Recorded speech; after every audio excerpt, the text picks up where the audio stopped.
Hi, I'm Trudi. I'm here with Deb, Patti and Lois, and we're going to be talking a bit about creativity because we all live in quite a small town on the Coromandel coast of New Zealand, and we're all working hard to develop our own careers to fit in with our coastal lifestyle, which we really love.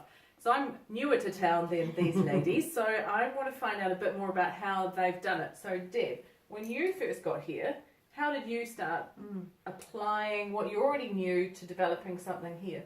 I didn't know that I already knew it that well. I was just thinking actually about this question, and I was thinking about a well-known saying that necessity is the mother of invention. I kind of turned it around the other way. It was mother is the necessity of invention. Basically, when I became a mum, that I found that I needed to get in touch with my creativity, which I was finding out about as I went along, to create a lifestyle that worked for my son and I. And it was very much a looking within and figuring out what I could do with that creativity.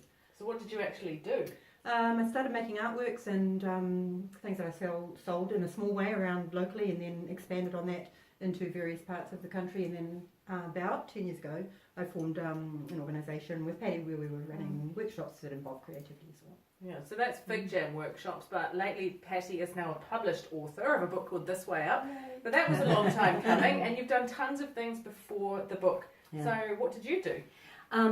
One of the things that we were all talking about actually earlier is figuring out how to do lots of different things to make it work, because when I came to Thames, I was a teacher and I could have worked full-time, but similar to what Debbie was saying, I didn't want to work full-time. I had young kids. I wanted to be home with my kids. So I tried to figure out a way that I could work part-time, and still be with the kids. So I started running workshops for teenagers, teen esteem workshops that I started about 20 years ago. And I worked on the weekends, and Jeff was home with the kids, and then he taught during the week.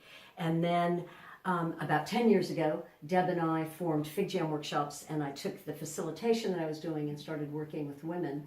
And from a lot of those stories from the women that we worked with is how my book came into fruition, and I wrote it over 10 years using a lot of the ideas from the workshops as well as my own history, and sort of created that. And so now still piecing things together in order to live next to the beach in a small town. Well, these days, technology is really helping us do our jobs. Lois, technology is really your friend, isn't it?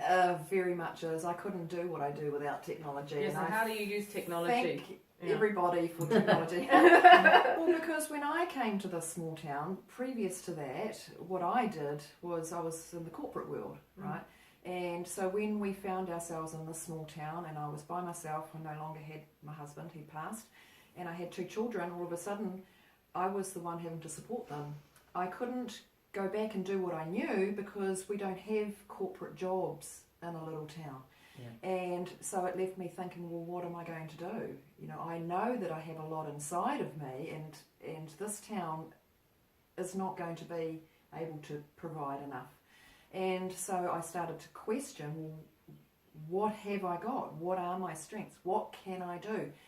These questions, and technology was the biggest thing that became my friend, because from a little town, from a small house next to the beach, I can reach the world. And so really, it's about discovering what you want to do, how you're going to do it, and finding the tools to make that happen. So where are your clients? Everywhere. All over the world. Probably majority of them are not in New Zealand. So they're in Europe and the States and Australia and Asia and, all over the place. So before I came here, I worked in news production overseas, and then we came back to New Zealand with little kids, and I've been lucky that the skills that I've had I've been able to transfer them to doing freelance writing work here. So that was kind of self-explanatory, but that's not the case for everybody. So how do you figure out what skills you have and how you can transfer them to the next thing? Very much, I think it requires looking inside to actually, and finding out through journaling or talking with friends that you trust, or your own introspection, what you're drawn to, what you know you can do, and what feels right, what feels like a pathway forward, and then having the confidence to kind of explore that further and back yourself and make the next step. And are there questions that people should ask themselves? Well, I think it's about communicating. Yeah. And we women, we do that really well. Yeah, absolutely. And it's about like what we're doing here. So first of all, thinking, okay, I need to do something. Then go and talk, get it out, and ask other people, what do you think? You know, this is what I'm thinking. What are you thinking? Can we share some ideas? Can we brainstorm? Do you know who I can talk to?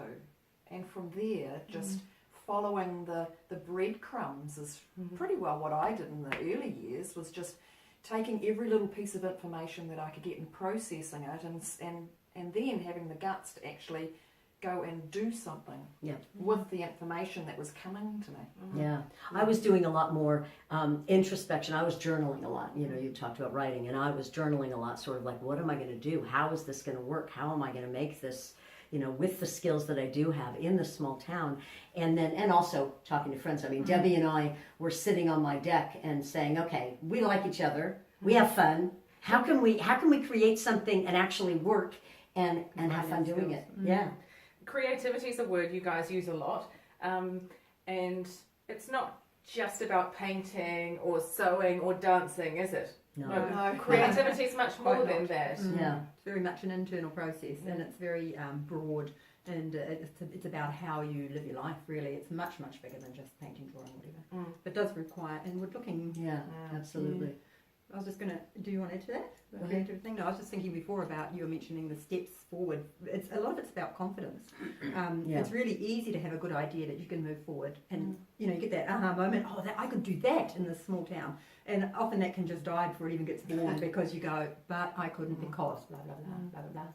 So, Yeah. Or other people say, no, you can't. Yeah, absolutely. Yeah. Absolutely, take who you tell. Yeah. So how do you learn to back yourself? Yeah, great question. Bit at a time, and just even when it's hard, you just got to Yeah. tell yourself, just keep on going, you're worth it, you know. And I think the other thing is really knowing why you're wanting to do it, and really having that inner drive. Well, I'm doing this because it's so important to me, and even though this might not have worked this way this time, I'm determined to find another way of doing it, and just carrying on, doing it again, and getting little successes. Yeah. You know, just not huge major things, but just the little things that give you that bit of confidence that maybe, you know, I'm on the right path. Yeah. And the knowledge that, I just read an article recently, just the knowledge that almost everybody, no matter how successful they are, feels like a fraud, feels like it's done with smoke and mirrors, and especially women. We really go through that. All of us, like, well, you can do it because you used to work at the BBC. Blah, blah, blah. You're a proper journalist. You can do it, you know, or you can do it. You've sold your artwork all across the And you're a country. published author. And it's all you know, we all feel like frauds. Yeah. We're all doing it with smoke and mirrors. And I think the more we talk to people, as Lois said, with the communication, the more we talk, then we realize, oh my God, everybody's feeling like that. And everyone's just a normal person. You're a mother, you know, in my book club. Yes, Yeah, you're a published exactly. author, but you're a real person.